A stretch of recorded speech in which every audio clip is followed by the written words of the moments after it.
Okay, good morning. We were about to finish applications of logarithms and exponential functions. And the last question was about the population growth of Canada. And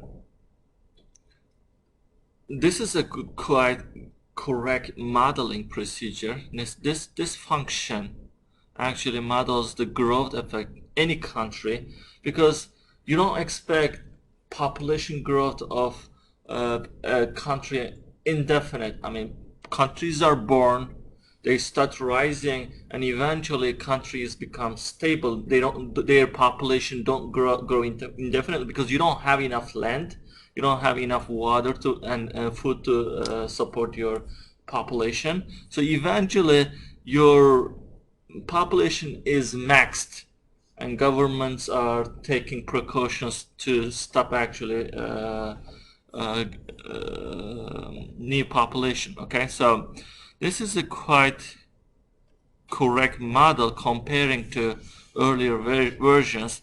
So you start with a base population of like couple million, and then over the years, over 300 years, you expect your population to be maximized, and it can't grow anymore because you don't have enough land to build houses and grow crops and feed your people. Okay, so that model, that function equation is given as p of t, a constant number divided by e raised to the some rate of t. And as you see, the rate is negative. That means it's not going to get bigger and bigger. Eventually it's going to get fixed. Okay, so it's going to stop growing. Our first task is to compute p of 0 and interpret what that means. What's the meaning of p of 0? Okay, it's clear that t is 0 here. When p of 0 means you're substituting t equals 0, and t equals 0 represents the population at 1900. So this is the initial population. So you started recording your population maybe in 1900, and the first recording you got is this number, which we don't know. We need to compute. So this is p of 0, and I don't know that number. So what I'm gonna do is, in part A, I will plug that t equals 0 into the function. All you need to do is take a calculator and plug this number in t, wherever t is. T shows up in the exponent of e to the negative 0.0252. So this guy is going to be turned into 0. Okay, and what happens if you multiply 0 by any number? Still 0, right? The top is now 0 because t times anything is 0. But my question is, what is e to the 0? Any base raised to power 0 is always 1, except 0 power 0 is undefined, but any other base raised to power 0 is 1. So we got here 55.2, 1 plus 9.1, that is 1 plus 9.1 is 10 plus 1. And what is 55 over 10? About 5.5. What is it? 5.46. 46. Alright, this is it. This number is 5,460,000 people were living in 1900. They were already present there. Okay? So we go ahead, and they say they want us to approximate the answer to the nearest tenth of a million. Tenth of a million means 4 point the first digit. So we need to round this off into first digit, but since the second digit is 6, we round this into the next number, so it is roughly 5.5, correct?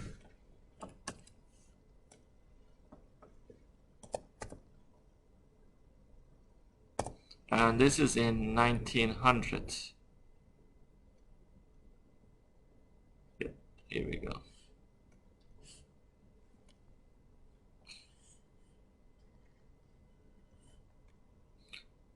Alright, where is the mistake?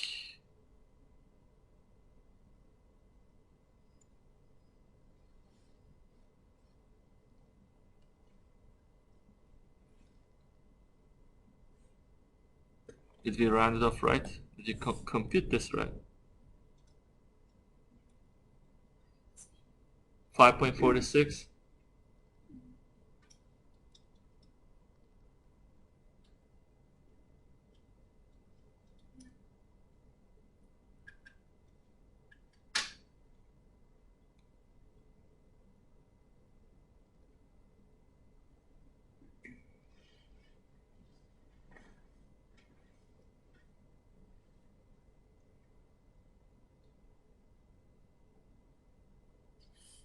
Again, what is the requirement for rounding off? Nearest tenth of a million. That's 100,000. So 5,500,000. Let's try rounding this down. Incorrect again.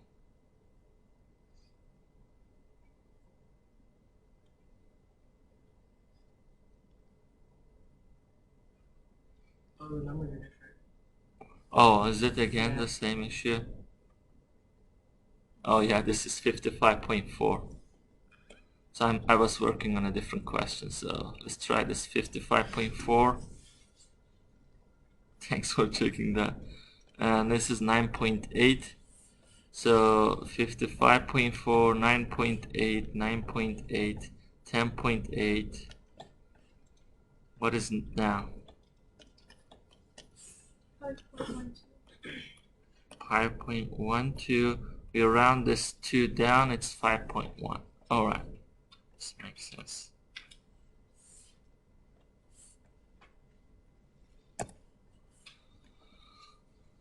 Okay, next.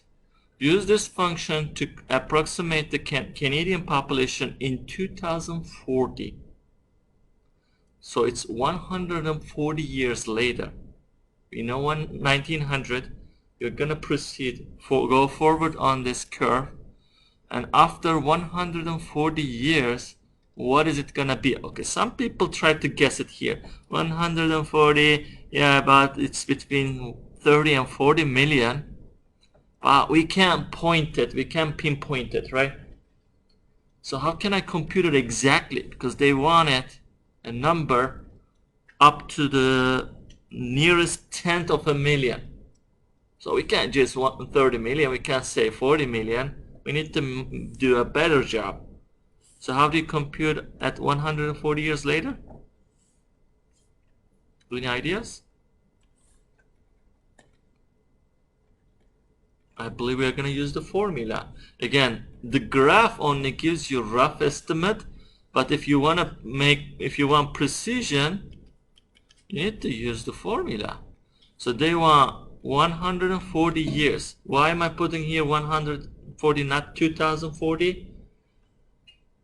Because t is the amount, the number comes here is the amount, how many years passed after 1900. It's not the year number, it's how much passed beyond 1900, and it's 140.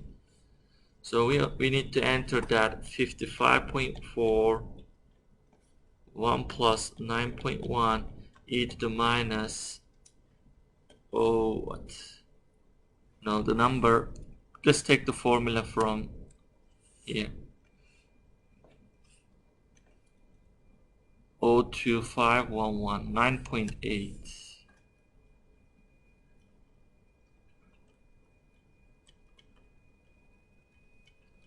And 140. This is negative 0.2511, 9.8. Everything looks good. So this is just pure calculator. We can't do this by hand. Anyone?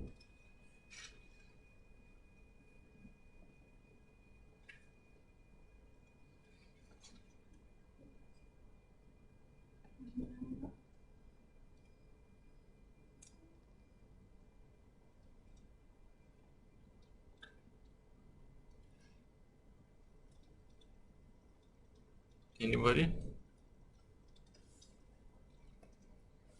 You want me to do that? And again, 1 over not.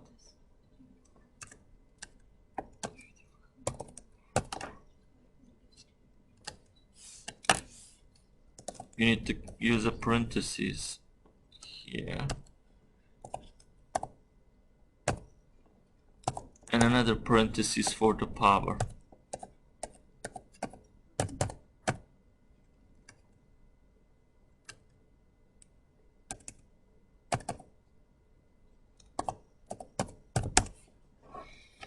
Alright, for 289, nearest 10 is 9.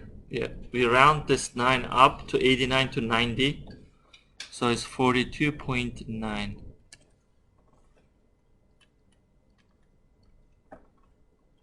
Okay, approximately.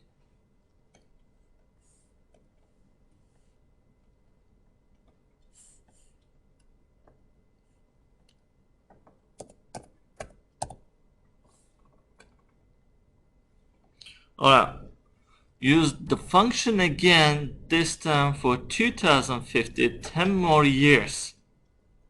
Well, I think we know what we are going to do. 150 years later than 1900, so you're just going to plug this in into the formula and compute. I will just revise my number here.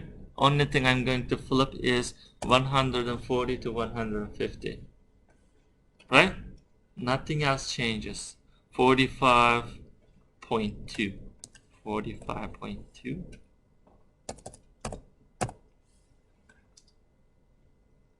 Alright, now this is different. We are not asking in this year what's the population gonna be. It's opposite, it's reversed. What year we are going to hit the population number 45 million? When? What year? I believe it's earlier than 2050. Why? Because in 2050 you hit 45.2. You are more than 45. But it is after 2040, because in 2040 you have about 43 million. So it's a little bit before 2050, maybe 2049, 48, 47. But don't do trial and error here. Okay? So how do I do this? 45 million. And again, the formula given is population when time t years after 1900 is 55.4, 1 plus 9.8 e to the minus 0.02511 t. What we know is when this is going to become 45 million. Okay? So you need to go solve for t. So we have 45. Okay, what I'm going to do is I'm going to put 1 under this and do cross multiplication. Multiply these, multiply that. And I will do cross multiplication. 45 times the denominator of the second side, the right hand side, equals 1 times 55.4. Well, what is 1 times 55.4? It's 55.47. Again, I'm going after t. So I need to get t alone. I will divide both sides by 45.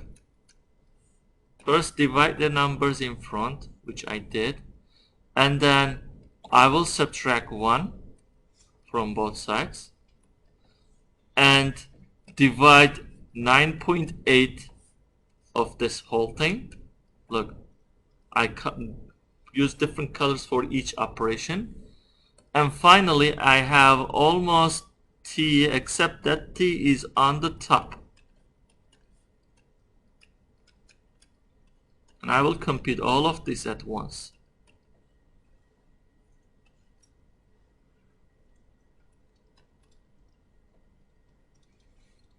And finally, how do I bring t to the ground? It's on the exponent. What tool do we use? Oh, do I divide both sides by e, so e is cancel? Is there such operation? Can I do that? And what's the right way to cancel that e? Yeah, ln.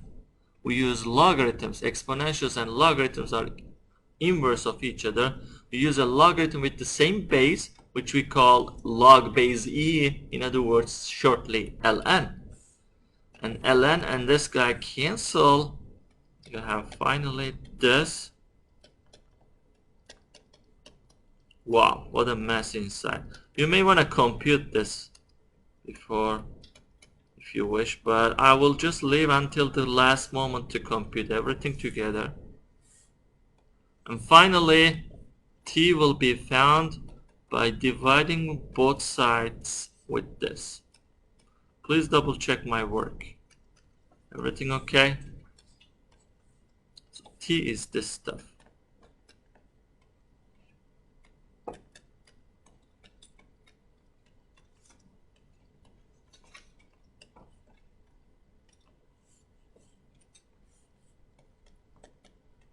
You need to now take this into your calculator. Alright, be careful. We need a long expression with a lot of parentheses. First, I type in ln.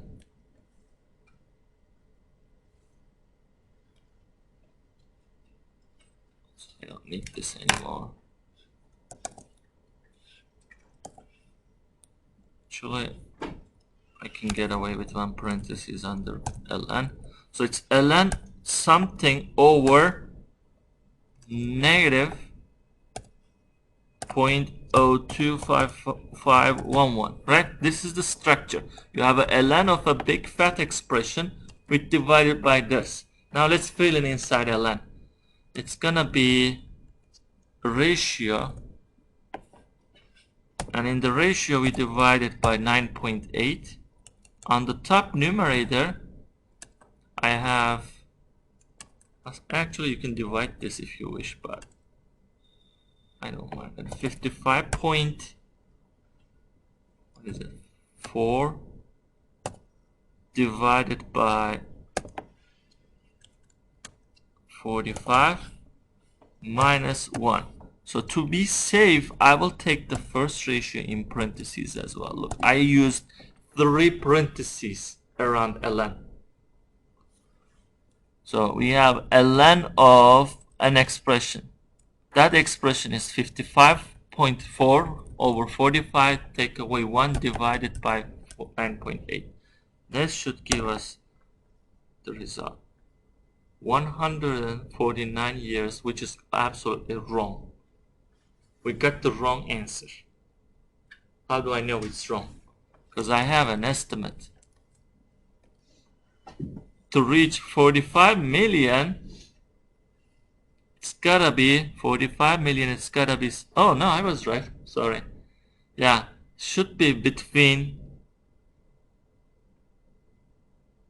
40, 130 and 200. It should be somewhere here, right? 45 million is somewhere here, around 150, and I got that number, 149.23. Okay, what's the rounding requirement? They want us to round this number to the year.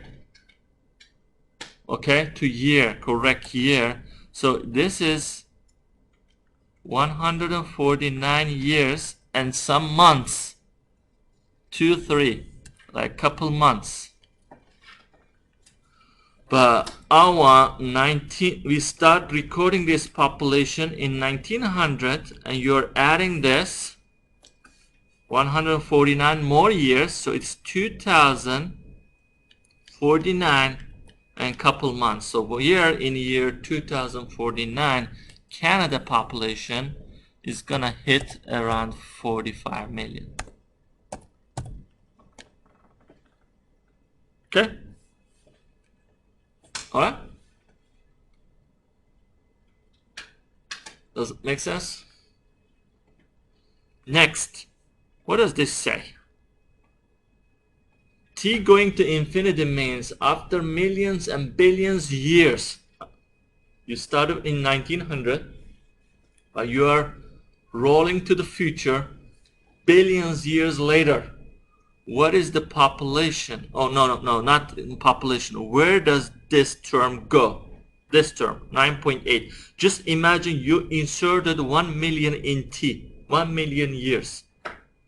What is this term gonna be? E to the raised to this, 1 million times this number. This is the term, 9.8. E to the 0.02511 times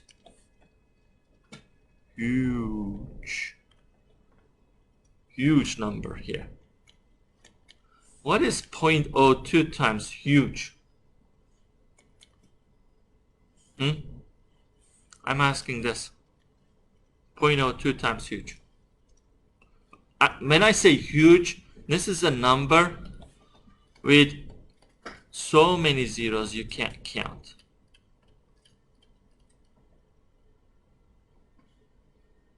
What happens if you multiply these two? Top only. 9.8 divided by what? E to the what? Still a big number, right? This is gonna get it a little bit smaller, but this is so huge, so many zeros. Maybe it's just gonna kill a couple of zeros from it, so it's still gonna be big, right? Correct? What is E raised to a big number like 1 million, 1 billion, 1 trillion, 1 trillion? E raised to that. E is about 2.7, almost 3. When you multiply 3 even 10 times itself, it's so big number if you multiply 10 times. But this big number has so many zeros. What do you expect this to be?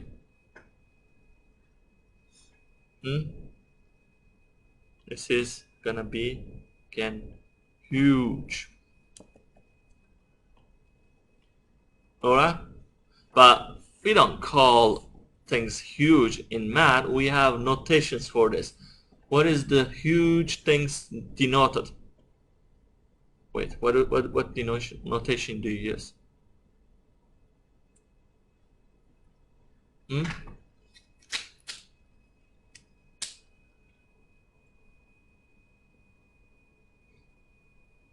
What notation do we use here?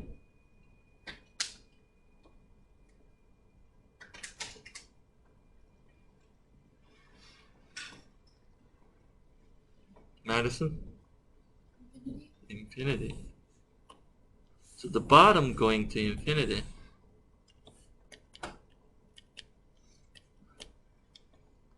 Okay, what is a number divided by infinity, or in other words, a huge number?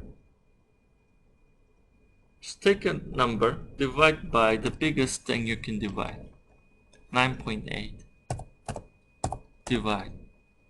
What is the biggest number you can think of? I'm not sure Google can do this, but let's try. Do you know what this notation means? Let's take it smaller so we don't use that notation. Still big. Come on, I don't want E notation. Yeah, look, this number is not that even big. It's almost 100,000. 99,900. And look at the result. Look at how many zeros you have. 0.00098. Imagine you add more 9s. This means you have 0.00017 zeros and then 98. Okay? This is 17 zeros and then 98. If you add more and more, this is gonna be more zeros, almost zero. In other words, this is going to 0. Okay? Make sense?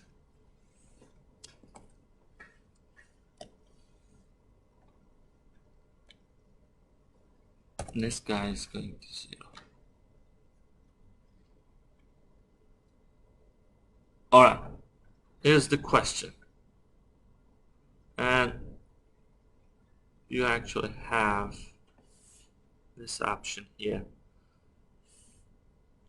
Limiting value of P means when time is millions and millions of years, what is the population of Canada will be? After 300 years, I'm about 55 million.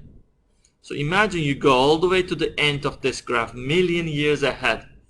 Do you think this is going to go to moon? Going to be 100 millions, billions? No, this is going to lay flat. I'm guessing it's something between 55-ish, but I need to be precise and get that number. So here is what is asked in part 6. It says,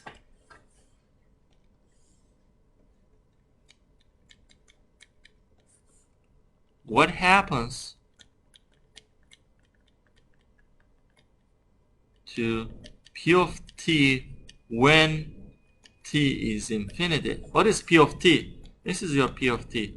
55.4 1 plus 9.8 e negative 0.002511 t. Okay, I'm going to show you a trick here. There is a reason you did part 5. What did you do in part 5? You computed this ratio and figured out when t goes to infinity what happens to this. Keep this in mind, memorize. 9.8 over e to the positive that number is 0. Here is the trick. If you see a negative power, this is negative, you can make it positive by flipping it, taking reciprocal of it. So I'm going to take reciprocal of this number and put it under 9.8 with a positive. Oh my god, this thing is just what you have investigated in part 5. Where does this number go in part 5 as t goes to huge years? This number going to, where does this go? 0. So you have, as t goes to infinity, 55.4 over 1 plus 0. But it's 55.4 over 1, and that's 55.4 when t becomes huge amount of time. So you just guessed what Canada's population will be in billions and billions years later. It will never pass 55.4 with this growth rate. Okay? Look, what we did here is actually a calculus question. You're going to repeat this in calculus next semester, okay? So this is called limit. We took limit of t going to infinity, what happens to function values, and we found 55.4.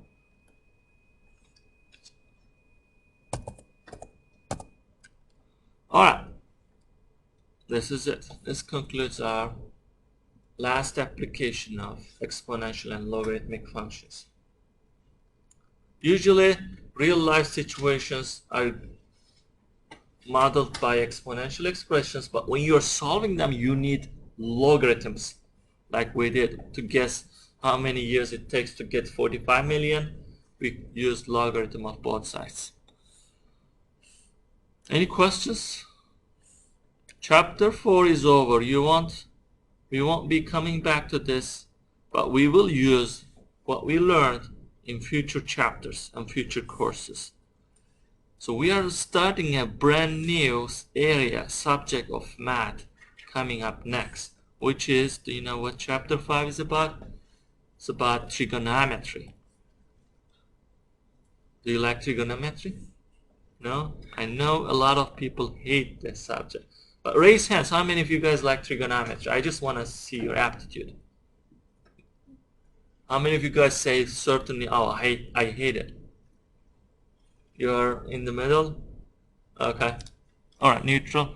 Fine. So, let's open our new section.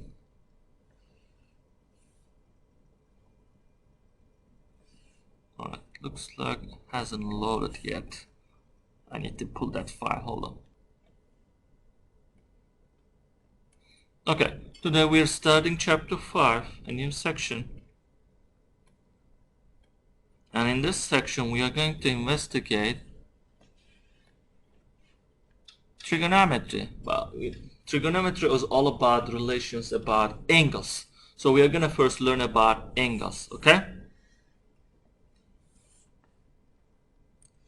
So, what is an angle?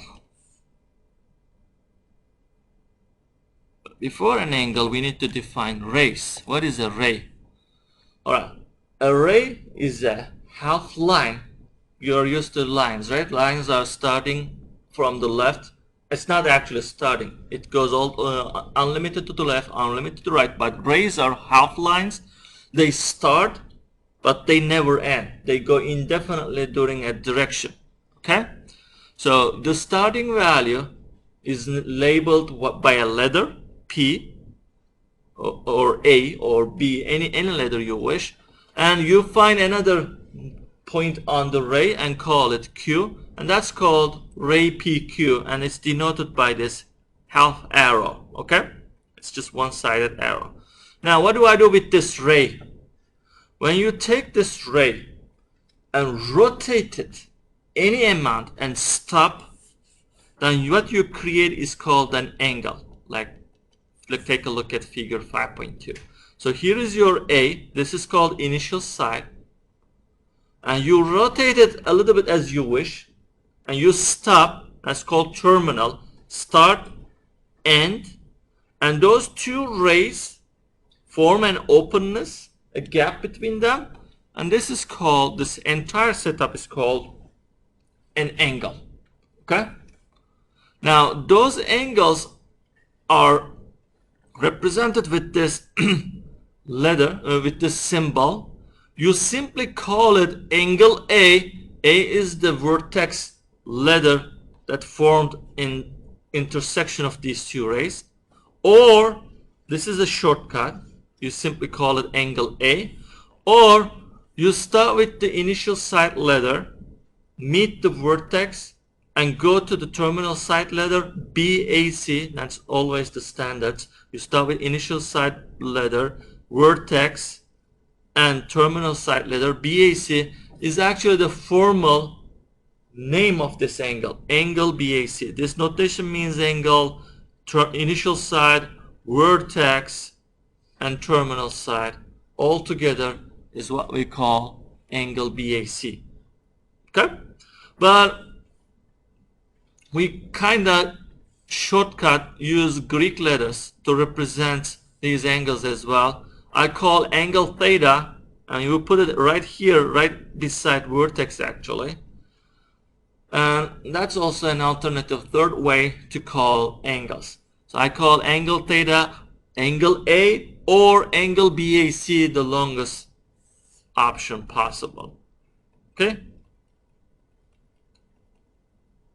Alright, now let's talk about what we call standard position.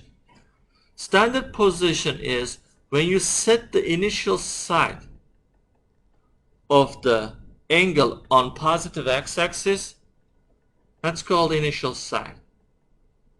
Look, an angle could have started somewhere else.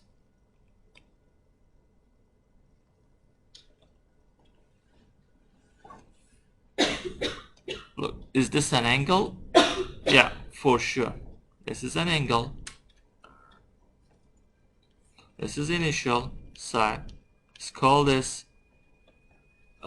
B. Let's call this A. and this is terminal. I call this C. This is the angle BAC, but this is not in standard position. Why? Because the initial side is not overlapping with x-axis. But this is what I can do. I take this side, alright, and move it down. Alright, so I clean this and bring it down, rotate it to x-axis. How? I will rotate this side to here. When I rotate here, this side to there, this one will rotate as well. It's the same gap between initial and final notation, but this one is now same BAC with standard notation.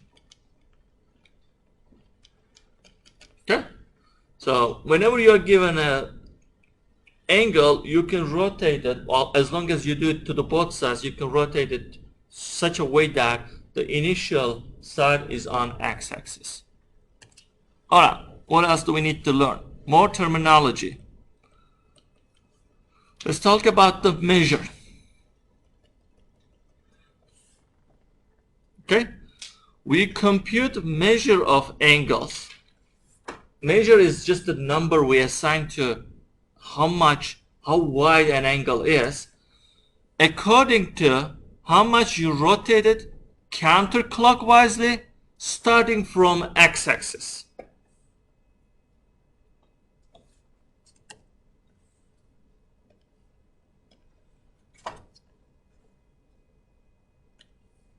Now, there are 4 angles and 4 measurements I'm going to talk about here. Now, how did they come up with this number? Here is the standard they created. If an angle makes a full turn, complete turn, okay, this side is rotated all the way back to x, so these initial and terminal sides coincide. So look, I have an angle here, starting value of an angle. Let's take this one. Now I rotate this, full turn, complete turn, and come back to same place. So these two sides, terminal and initial side, overlap. So B is here, A is here, and C is also on it. So this is the angle BAC. Do you see an angle here? You may say, no, I see only one ray, but there are 2 rays overlapping here. That entire turn is assumed to be somebody, whoever invented this, they assumed this. I will call the measure of this complete turn 360.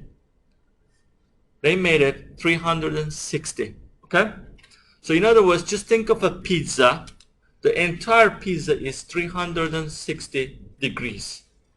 And then somebody took slices of it. You took 360 slices. And each slice will be 1. And somebody computed how many slices are fit in here. And they found 45 slices. Now how did they come up with this 45? Look, if the entire circle, let's make a circle out of this. This is the entire pizza pie, right? And this is half pizza. If the entire pizza is 360, what is the green shaded area? This is half pizza. What is half of 360? 180. Okay. Let's shorten more. What is this purple area? This is a quarter pizza. If half is 180, quarter is 90. And the blue one is now, this area is another half of 90, isn't it? Look, this area is half of a quarter. So this is 1/8 of a pizza. One slice of a pizza, right? So if it is 1/8, now you take 1/8 of 360, divide 360 by 8, And guess what you get? 45. That's how they measured it. Okay? Alright, what's the deal with this one? If you rotate the ray, this is clockwise rotation. In other words, opposite direction, the measure of an angle is negative. And they went how many quarters? 1 quarter, another 1 quarter, 3 quarters. So this is 3 quarters backwards direction. Now what's the measure of each quarter of pizza?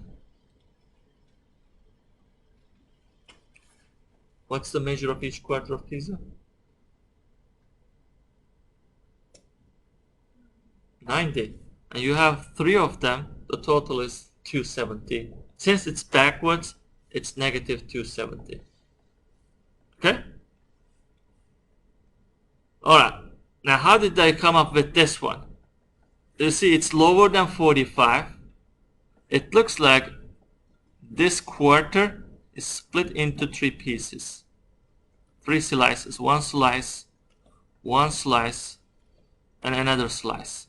If you separate a quarter pizza, which is 90 degrees, into 3 slices, 1/3 of 90 is 30 degrees. Okay, let's guess how they come up with this one. This is a quarter pizza plus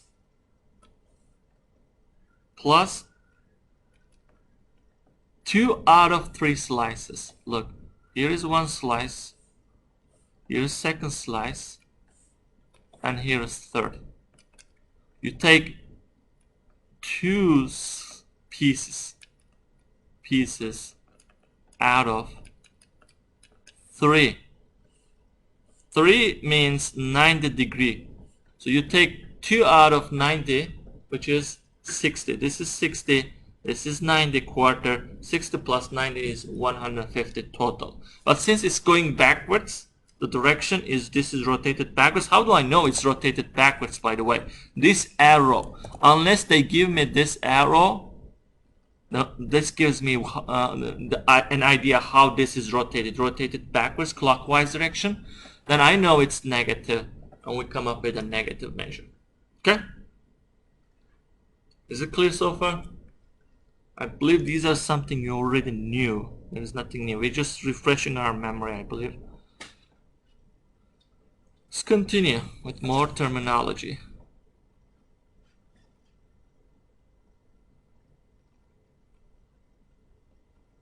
Alright, there are a couple of basic angles we need to know by title, by name, such as right angle. I've been calling it a quarter pizza, but right angle is actually 1 quarter of the entire circle. So this is entire circle. They took only 1 quarter of a turn. If your ray makes 1 quarter of a turn, it's called, this angle is called right angle. And these two rays are perpendicular. Perpendicular. This is another term. If an angle makes 90 degree, we call it perpendicular rays. And this is the notation we use for right angle. This is widely used. Kinda you have a sharp corner here. This means when you see when you see no number but only this symbol, you know automatically it's 90 degree. Quarter turn. If you make only half turn, 2 opposite rays, one going east, the other one is going west, it's called straight angle. 180 is straight angle.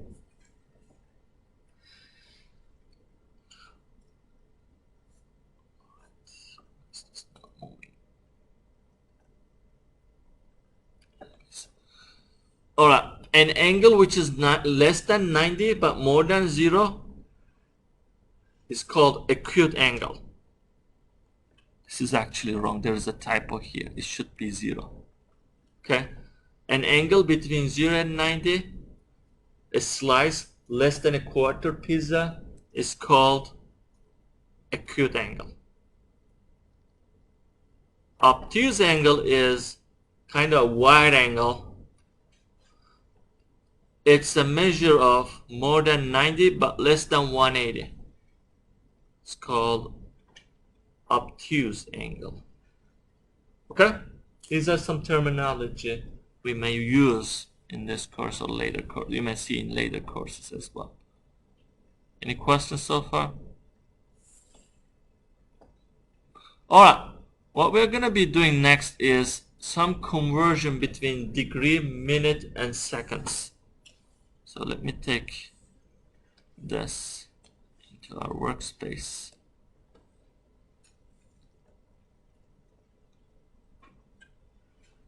Oh, we need to also take a look at what supplementary and complementary means. If two angles you add up and make 90 degree, we call them complementary. Like 20-degree angle and 70-degree angles are complementary. 45 and 45-degree angles are complementary. 30 and 60 are complementary because they both add up to 90. But we call them supplementary if they add into 180. 180. If two angles add into 180, we call them supplementary, like 60, 120, 140, 135 and 45, 150 and 30. 90 and 90 are supplementary. After seeing this, I'm going to give you the rates between degree, seconds, and minutes. Okay, so a degree means you one out of 360 slices in a pizza, right?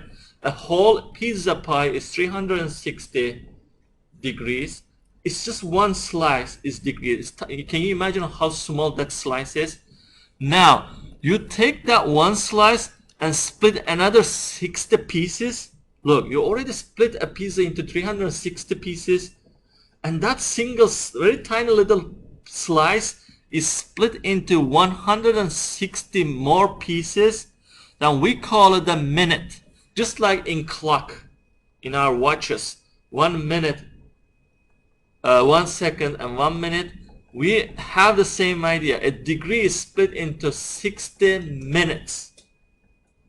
So in other words, 1 minute is 1 over 60 degrees. This is degree notation. Okay? And this is minute notation.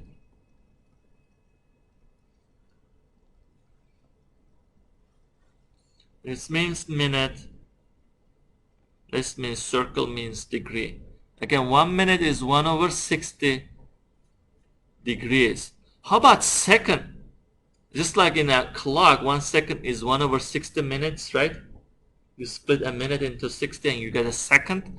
Yes, 1 over 60 minutes is 1 second. Now this gives me an idea. 1 minute is actually, 1 degree is 60 minutes, or 1 minute is 1 over 60 second, 1 over 60 degrees. Then 1 second is 3,600 degrees. Because it's 60 times 60 is 3,600. 60 times 60 is 3,600. So 1 over 3,060, 1 over 3,600 is degrees is 1 second.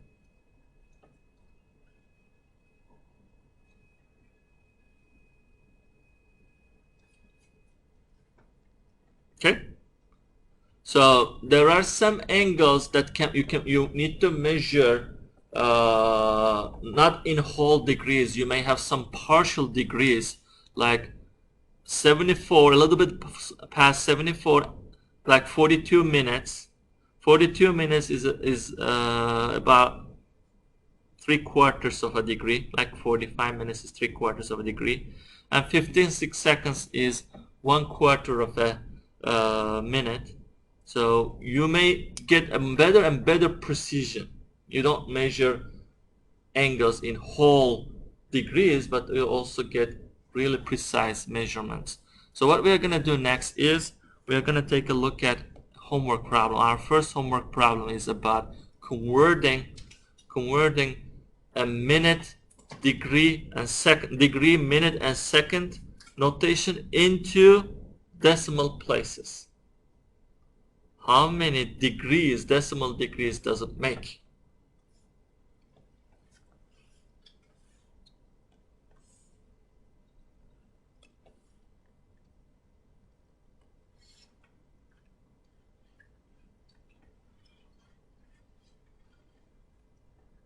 Okay? So why don't we take this into our workspace?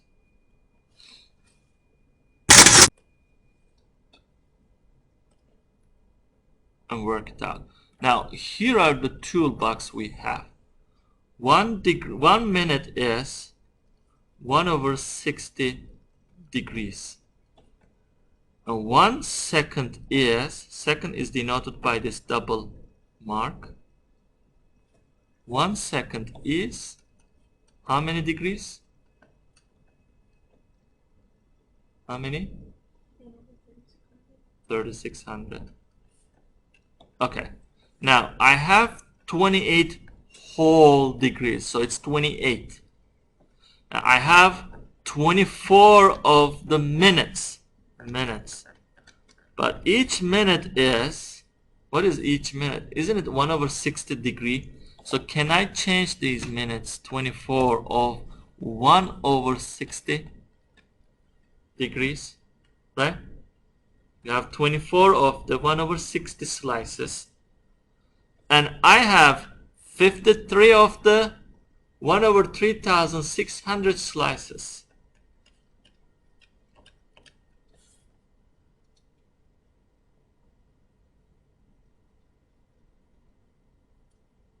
Okay? So all we gotta do is add these numbers here. So it's 24 plus, no, how many degrees was it? 24? No, 28. 28 degrees. And then 24 of the 1 over 60 degrees.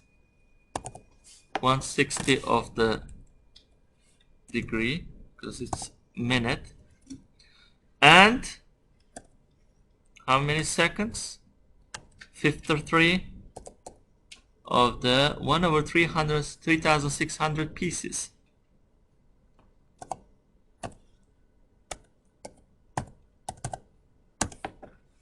Alright, let's all add up all these, and how many decimal places they want? 4, right?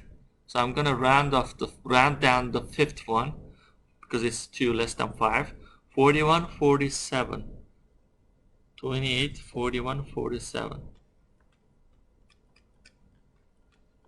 Round to 4 decimal.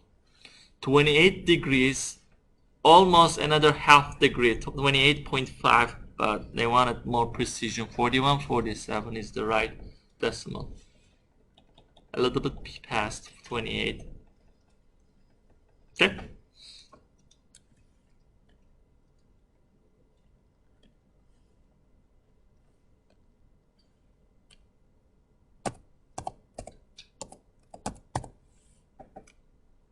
Oh, 41 what?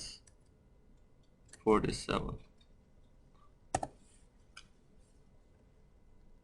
Now we're gonna do this backwards. We are given something in decimal degrees. We're gonna turn this into minute and seconds. So we already have 31 degrees. It's whole degrees. All you need to do is take this 0.58 degrees and change it to minute and second.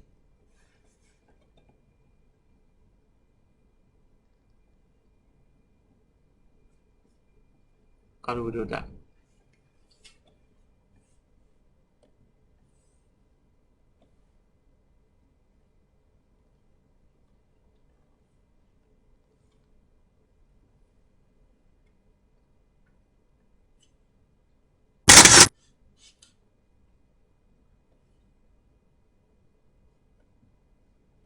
Any ideas? Okay, 1 degree is how many minutes? 60 minutes, right? Or 1 degree is 3,600 seconds. I'm using backwards change now, correct?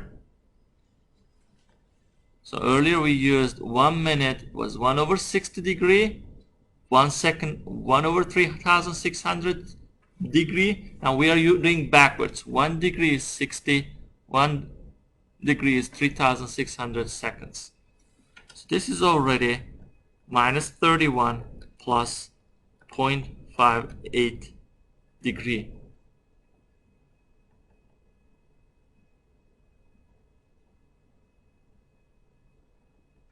Now, I'm going to first turn this into seconds and then see if I can get any minutes.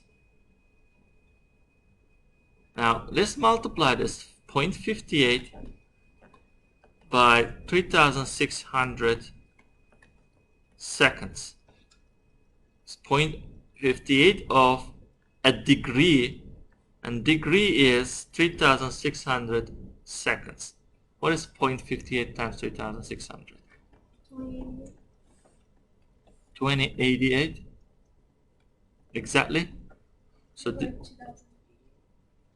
2000. Oh, 2088. Okay. Sorry. Alright. This is a conversion of degree and seconds, but they want not only degree and seconds, they want also minutes. Can you convert these seconds into minutes? Because 2088 is a lot of seconds. I think you can convert seconds into minutes. How many minutes can you pull out of 2008? Just think like watches. 2088 seconds is how many 60-second periods do you have? Every 60 second is 1 minute. So pull how many 60 seconds in 2088?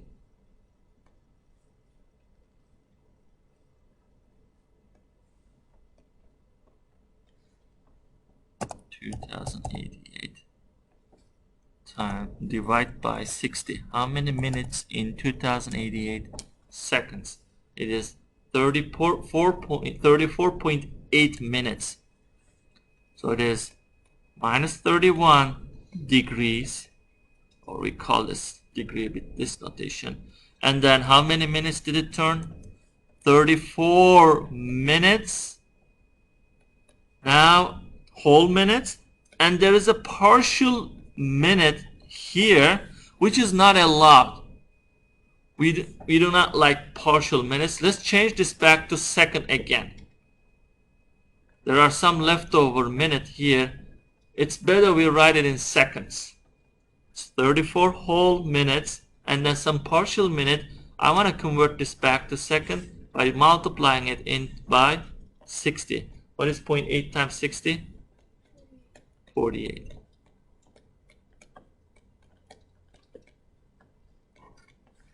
Does it make sense? So again, what did I do here? I turned the whole degree part into degree. It's already whole. And I took decimal part and first computed into seconds. Actually, we could have go with the directly. I mean, this is one way. We could have go with the 0.8 degree into 0.58 times 60 minutes. Yeah, this was a better idea actually. Why did we change it in seconds? We could have done directly 34.8 here. And then 34.8 is actually 48 seconds. Yeah, this is a better method. So don't change it in seconds. Directly go change to minutes and then seconds. Every decimal value changes to second. Alright. Alright, sorry about the technical difficulties today, but hopefully I'll have it back tomorrow.